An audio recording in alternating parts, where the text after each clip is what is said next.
Paz do Senhor Jesus, meus amados irmãos e irmãs. Deus morreu.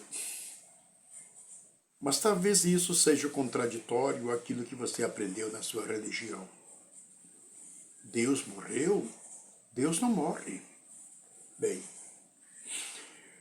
quando você pega Ezequiel 44, versículo 2, Lucas 19, versículo 44, e João 12, versículo 15, Jesus Cristo é o Deus de Israel que entrou pela porta, essa porta estará fechada e ninguém mais passará por ela. Quando você pega a sua Bíblia e você vai para João, capítulo 1, versículo 1 e versículo 14, e você vai para 1 Timóteo, lá no capítulo 3, 16, e você vai para Filipenses 2, versículos 6 e 7, a Bíblia diz que Deus se fez carne. E esse Deus que se fez carne é Jesus Cristo. Então, a Bíblia está dizendo, nas referências que eu estou citando, que Jesus Cristo é Deus, o Deus de Israel. Quem morreu naquela cruz foi Jesus Cristo. Então, se Jesus Cristo é Deus, foi Deus que morreu naquela cruz. Agora é importante você entender que a Bíblia faz menção de 3 tipos de morte, como eu já mostrei aqui no vídeo anterior. Nós temos a morte espiritual, temos a morte eterna e temos a morte física. Então aproveita a caneta e anota. Morte espiritual, Efésios 2, verso 1. Morte, segunda morte, que é a morte eterna, Apocalipse capítulo 2, versículo 11.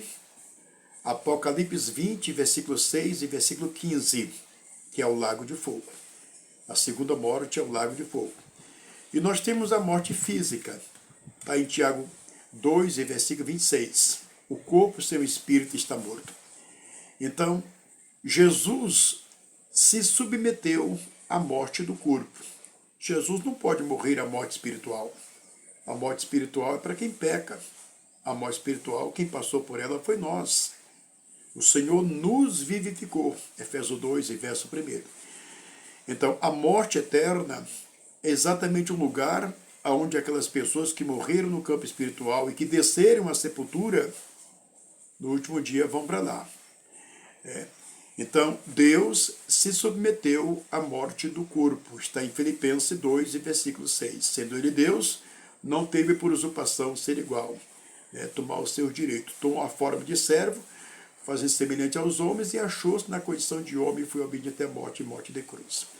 Então, Deus morreu a morte física, a morte do corpo. Então, para o nosso amado irmão Claudinei, a segunda morte na Bíblia é tratada de morte eterna, que é exatamente o lago de fogo, de acordo com os textos que eu já apresentei, tá bom? Então, fique na paz do Senhor e até o próximo vídeo.